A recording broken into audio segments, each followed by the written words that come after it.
Bonjour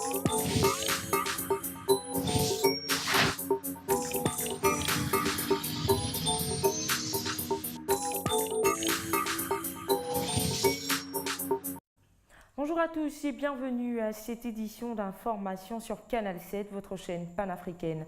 Ouvrons ce journal avec la Somalie où une voiture piégée par un groupe terroriste non encore identifié a explosé en pleine capitale, près d'un café régulièrement fréquenté par les riverains de Mogadiscio, la capitale somalienne.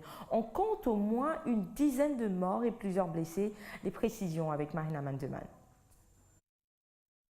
13 morts, c'est pour l'heure le dernier bilan enregistré lors d'un attentat à Mogadiscio, la capitale somalienne. Au Rama Café, l'un des restaurants les plus fréquentés par les hommes d'affaires, a été la scène d'une violente explosion ce dimanche. C'est un véhicule piégé stationné devant le café qui a occasionné l'explosion meurtrière. Plus d'une dizaine de cadavres ont été carbonisés, des maisons d'habitation dévastées et selon un officier de police, il pourrait s'agir d'un attentat orchestré par un groupe terroriste mais dont l'identité reste à découvrir.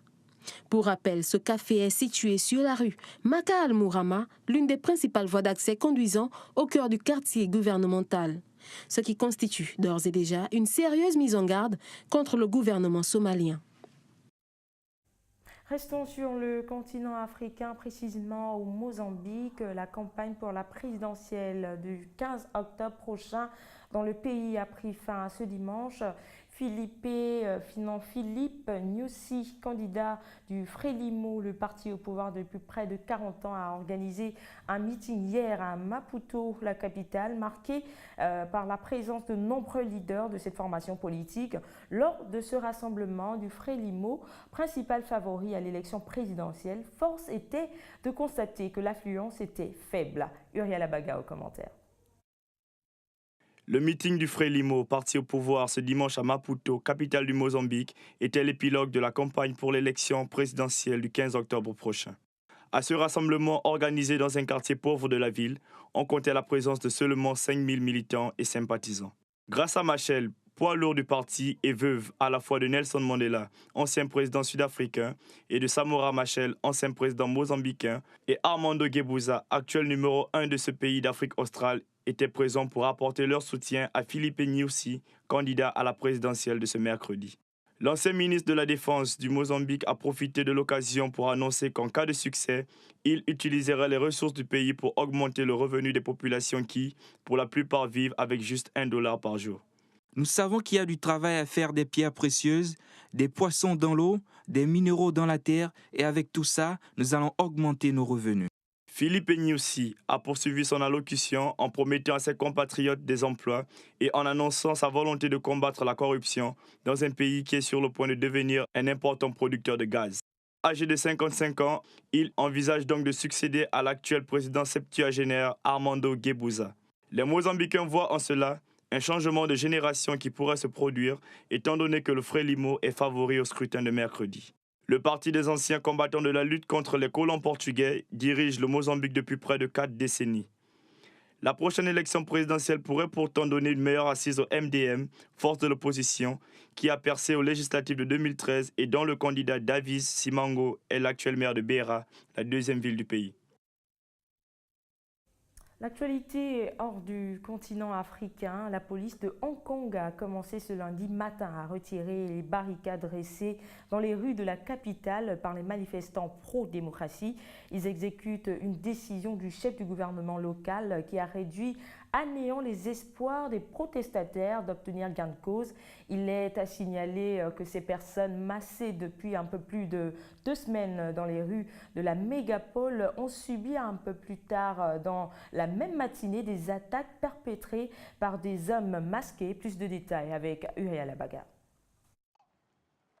La police de Hong Kong procède depuis ce matin au retrait des obstacles mis dans les rues du territoire semi-autonome par les manifestants qui réclament à la Chine une plus grande liberté d'opinion depuis le 28 septembre dernier. Les forces de sécurité agissent sous ordre de Leung Chun-yin, dirigeant de l'exécutif de l'ancienne colonie britannique. Dans certains quartiers occupés, il y a des barricades et des obstacles, mais très peu de manifestants sont sur place, donc la police va enlever ces obstacles comme ce matin où il n'y a pas eu d'affrontement majeur. Ces propos ont été déclarés avant que les manifestants pro-démocratie ne soient attaqués un peu plus tard dans la matinée par des hommes masqués. Après les jets de bombes lacrymogènes et de gaz à poivre par la police et les coups reçus par des membres de la mafia chinoise, ces hommes et femmes dont le mouvement est pacifique depuis le début font face une nouvelle fois à une hostilité qu'ils déplorent. Ils se sont tout de même installés pour une longue période dans les rues du territoire sous tutelle chinoise, montant des tentes, des douches mobiles et organisant des soirées de débat. Les manifestants réclament la démission de Leung Chun-Ying, Premier ministre de Hong Kong, qui pour sa part a annoncé qu'il ne ferait rien de tel. Je ne démissionnerai pas et je n'ai pas besoin de le faire. Enfin, je partage l'avis de la plupart des citoyens que nous pouvons faire avancer le suffrage universel pour les élections du chef de l'exécutif de 2017, dans le respect de la loi fondamentale et des décisions du comité permanent de l'Assemblée nationale populaire.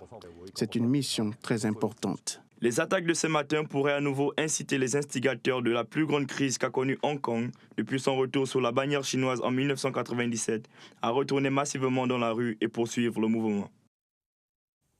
Enfin, culture pour la fin de ce journal. Les rideaux sont tombés sur la 29e édition du Urban Zone Contest à l'Institut français de Yaoundé au Cameroun, devant plus d'une centaine de personnes.